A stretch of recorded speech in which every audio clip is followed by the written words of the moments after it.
Nobody enjoys being disciplined, but that is part of the growth process for Christians.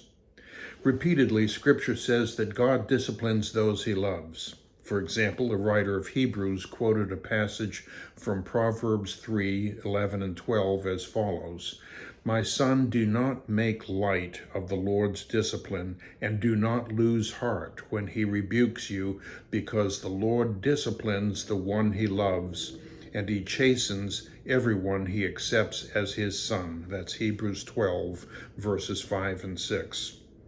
After Christ rebuked the church in Laodicea for being neither hot nor cold, he said, "Those whom I love, I rebuke and discipline." That's Revelation 3:19. In the book of Revelation, Jesus chastised the church of Laodicea for being neither hot nor cold. They were failing to take a stance for God's principles in life. They were content to observe the status quo, refusing to make waves in the prevailing social order of the day. In recent months, I've been perplexed by several local churches who refuse to get involved in social issues of the day. Here in Virginia, for example, we are facing referenda to modify the Virginia Constitution so that it will provide an absolute right to an abortion at any time and to same-sex marriages. These movements directly oppose teachings of Jesus, yet many local churches refuse to inform their congregants about the pending issues or the teachings of Jesus on these topics. After prodding some church leaders with probing and persistent questions, I came to realize that there are churches who are still reeling from the adverse effects of having taken a stance on the George Floyd and Black Lives Matter movements. Only after staking themselves out with public positions did facts come out that undermined those positions taken on the public justice issues. Embarrassment followed, and some of those churches suffered backlash and even division within their ranks. Having been burned by taking an active position on certain social justice issues in the past, some of these churches have now shied away from being involved in public justice issues today. These churches have become neither hot nor cold. They're content to maintain the status quo, even when that means allowing Satan to prevail in the legislative assemblies and in the social settings in which we all live. When Jesus chewed out the church of Laodicea for being neither hot nor cold, he followed up with this statement: "Those whom I love, I rebuke and discipline." That's Revelation 3:19. Was Jesus warning us that disciplining the church in connection with their involvement with certain social movements should not be understood as instruction for the church to avoid speaking out on social matters in the future? God's discipline tends to fall in either of two categories. First, God judges our wrongdoings. His judgment has consequences. A sin brings on punishment. See 1 Corinthians 11:27 through 32. And the second category, God provides discipline in the form of training for his children. Read Hebrews 12:7. A good father trains up his children in the way they should go. That's Proverbs 22:6. Some well-intentioned social movements will go off the rails, and it may well be that when that happens, those who have signed on to the movement will become embarrassed or injured. God may allow that result in order to serve as instruction to his people. Then the question becomes, well, what is the instruction? I'm concerned that some local churches, acting out of an abundance of caution, may have misread God's instruction.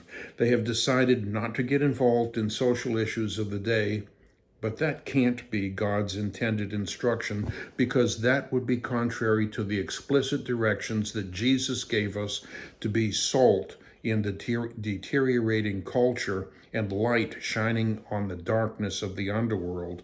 Read Matthew 5:13 and 14. Then, what is the message that God has for those who have been stung by attaching themselves to social justice movements in the past? I believe that God has allowed correction to occur in His church, not to cause the church to avoid social issues, but instead to learn to view such issues from a biblical perspective. As a practical matter, that means that the church should be biblical in its outlook. They should not affiliate with any particular political party, whether it be Republicans, the Democrats, Independents, the Socialists, whatever, or any particular social movement group. All such organizations have sufficient sin to be potential sources of embarrassment for the church. But that doesn't mean that the church should be silent on these issues that have a biblical concern. Such surrender would yield unintended support to the forces of darkness and would render the church neither hot nor cold, and susceptible, therefore, of being spit out by Jesus. Accordingly, the church should be shepherding its people through the current cultural issues by espousing a biblical perspective. The job of the church, after all, is to train up its people to represent God's heavenly kingdom here on earth. We are called to influence the world around us by promoting God's stance for truth.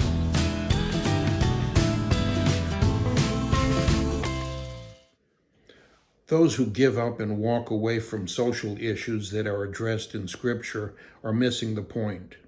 The writer in Hebrews included the admonition from the wisdom writings of Proverbs, "Do not lose heart when God rebukes you." Read that again in Hebrews 12:5. That is to say that we should learn from the correction, but continue to speak out with God's message. In the context of the current world in which we live, that means speaking and acting with a biblical viewpoint on the issues of the day, relying on Scripture instead of relying on human organizations, which by nature tend to have human flaws.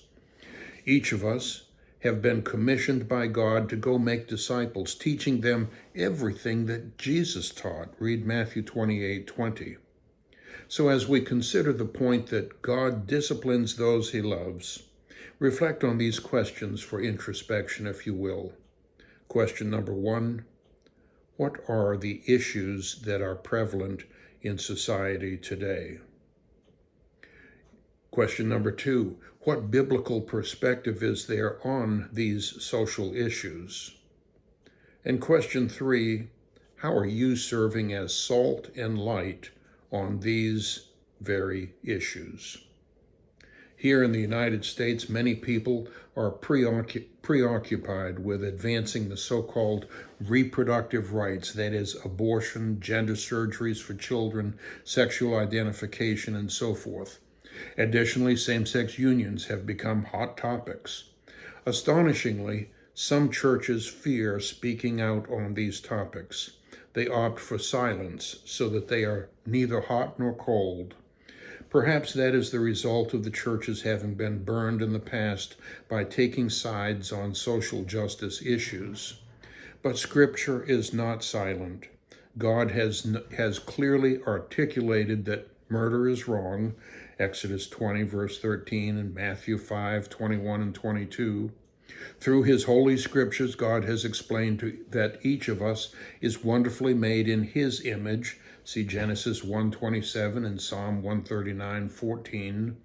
God has given us standards for marriage. Genesis 2:24, Ephesians 5:31. And we are encouraged to speak out addressing these issues. See Matthew 5:13 and 14. Being disciplined is part of the maturing process for the development as Christians. But we must not lose heart. God rebukes those whom He loves, so when we are directed away from human institutions, that does not mean that we should go silent on social issues of the day. Rather, it just may be that God is directing us to actively apply a biblical perspective on the social issues confronting us in the contemporary world.